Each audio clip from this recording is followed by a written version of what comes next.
موسیٰ علیہ السلام کی پیدائش کے وقت فرعون کو یہ خطرہ محسوس ہوا کہ مصر میں یہودیوں کی تعداد بہت زیادہ بڑھ رہی ہے، اس لیے یہودی کہیں مصریوں کے خلاف بغاوت ہی نہ کر دیں۔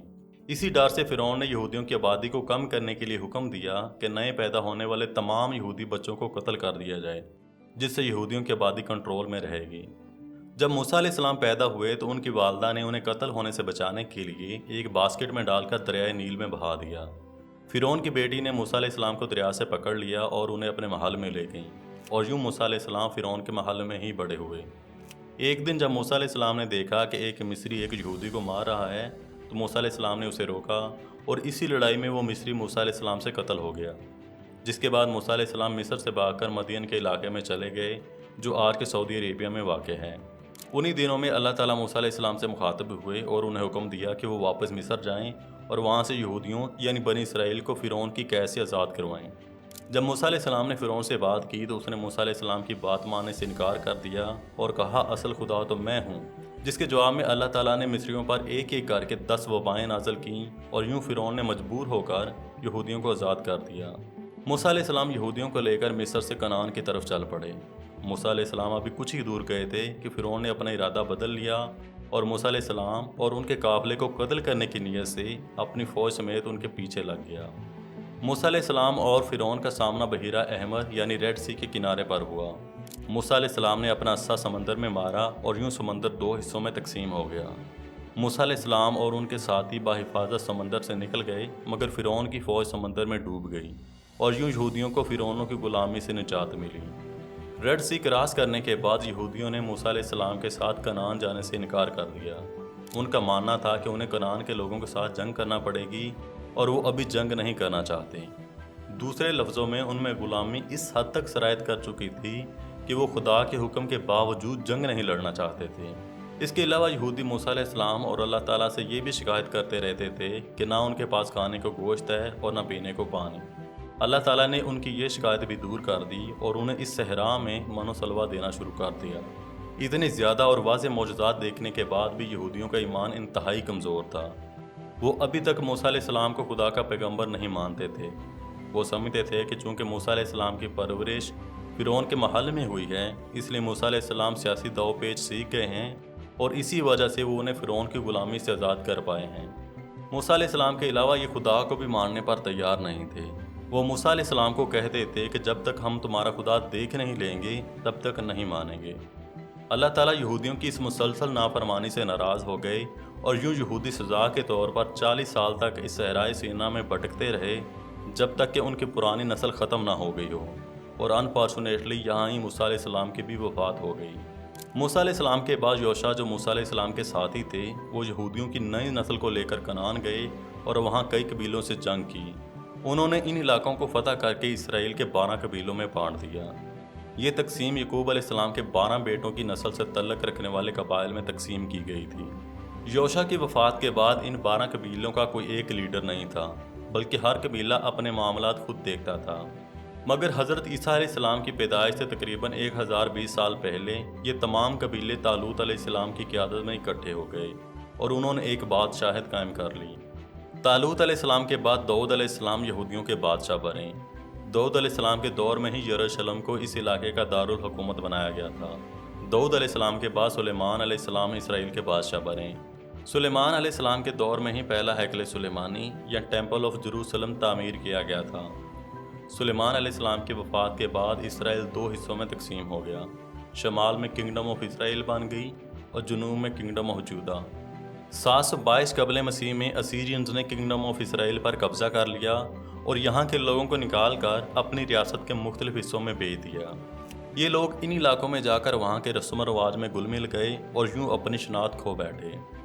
اس ریاست میں یہودیوں کے 12 میں سے 10 قبیلے آباد تھے، اور کیونکہ یہ اپنی شناخت بھول گئے تھے اسی وجہ سے انہیں 10 لاسٹ ٹرائبز آف اسرائیل کہا جاتا ہے۔ اسی طرح 586 قبل مسیح میں کنگڈم آف جودا پر بیبلونینز نے قبضہ کر لیا اور یہاں کے لوگوں کو اپنی ریاست کے مختلف حصوں میں بھیج دیا، مگر ان لوگوں نے اپنی پہچان کو برقرار رکھا۔ 70 سال بعد جب پرشینز نے بیبلونین کو شکست دی تو انہوں نے یہودیوں کو واپس اسرائیل جانے کی اجازت دے دی، جس کے بعد یہودیوں نے ایک بار پھر ہیکل سلیمانی تعمیر کیا، جسے سیکنڈ ٹیمپل آف جروسلم کہا جاتا ہے۔ اس سیکنڈ ٹیمپل آف جروسلم کو بھی بعد میں رومنز نے تباہ کر دیا تھا، اس لیے آج کل آپ نے خبروں میں دیکھا ہوگا کہ یہودی مسجد اقصیٰ کی جگہ پر تھرڈ ٹیمپل بنانے کی کوشش کر رہے ہیں۔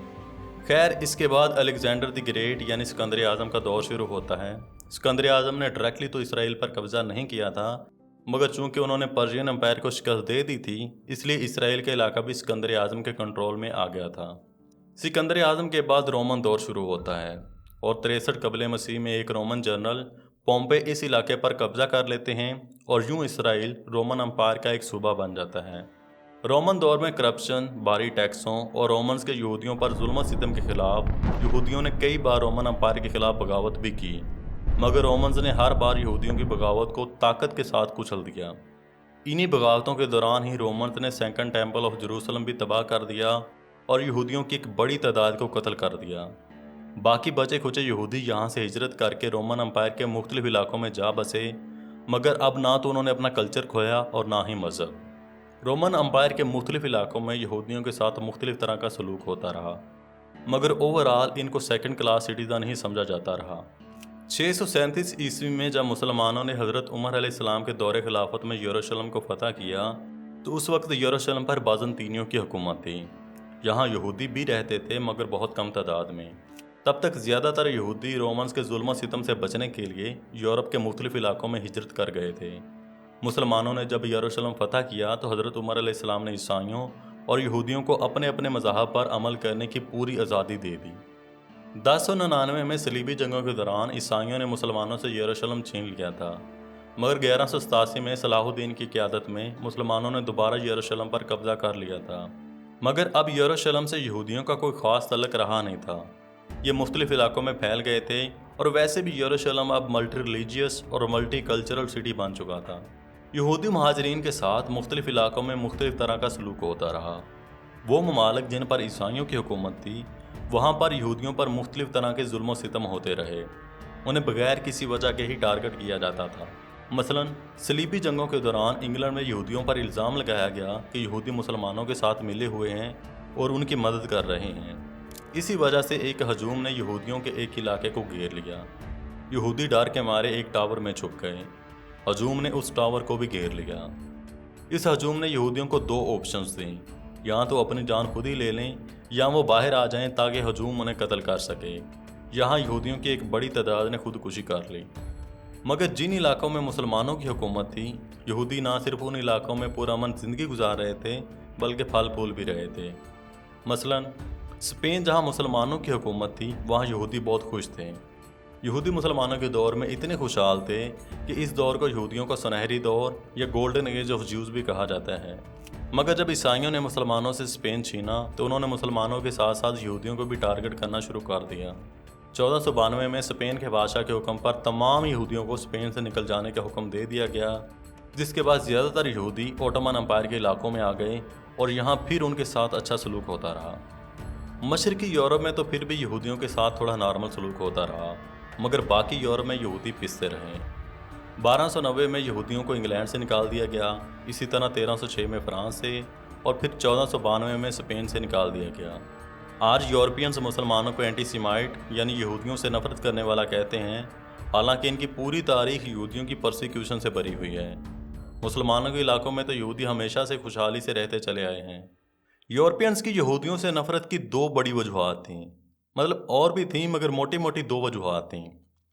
ایک تو عیسائیوں کے مطابق یہودیوں نے حضرت عیسیٰ علیہ السلام کو کروسیفائی کرنے کی کوشش کی تھی اور یہودیوں سے نفرت کی یہ بہت بڑی وجہ تھی۔ یہودیوں سے نفرت کی دوسری بڑی وجہ یہ تھی کہ یورپ میں یہودیوں کو سود پر قرضے دینے کی اجازت تھی، مگر عیسائیوں کو سودی کاروبار کرنے کی اجازت نہیں تھی اور وہ اسے مذہبی طور پر بھی نفرت کی نگاہ سے دیکھتے تھے۔ انہی وجوہات کی بنا پر اکثر یہودی عیسائیوں کی نفرت کا نشانہ بنتے رہتے تھے۔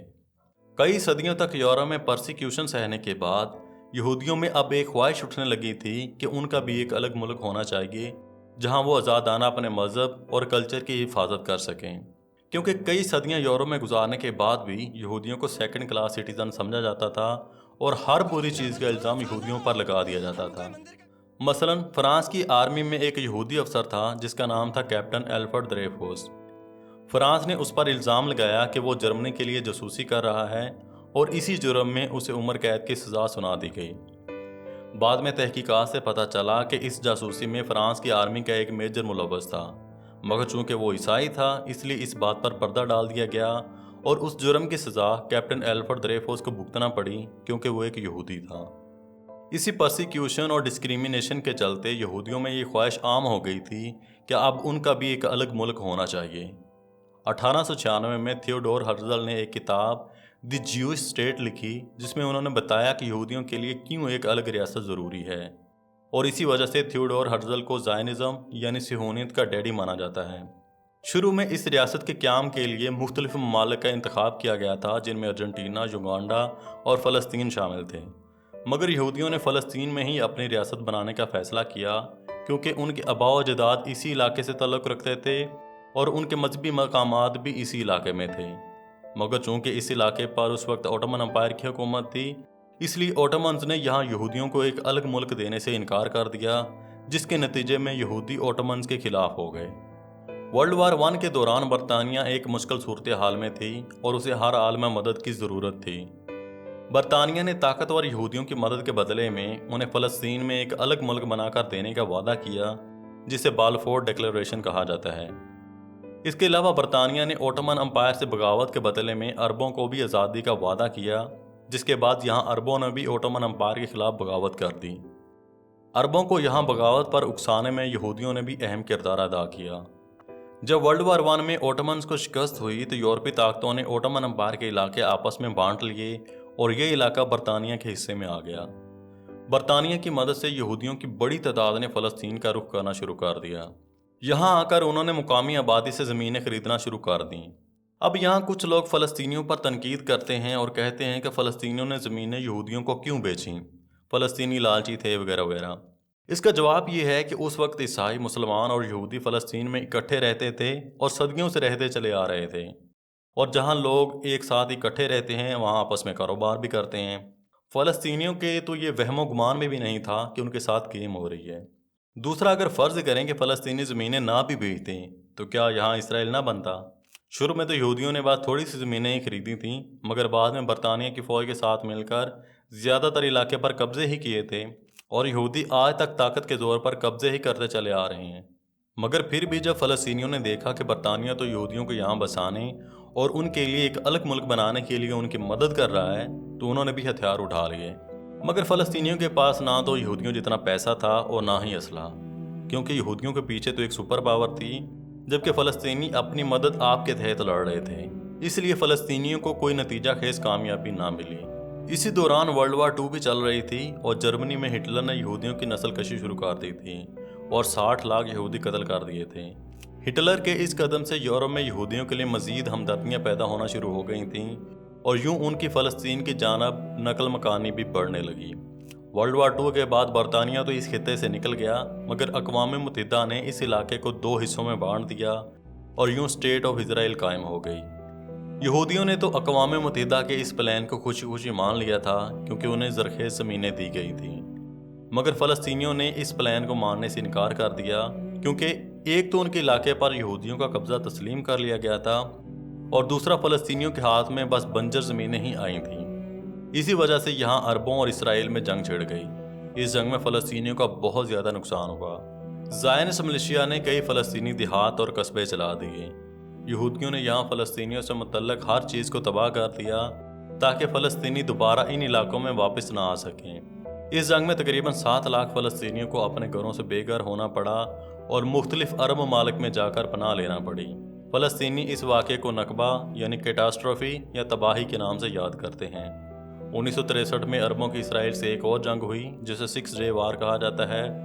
اس جنگ میں بھی عربوں کو شکست ہوئی اور اسرائیل مزید علاقوں پر قابض ہو گیا۔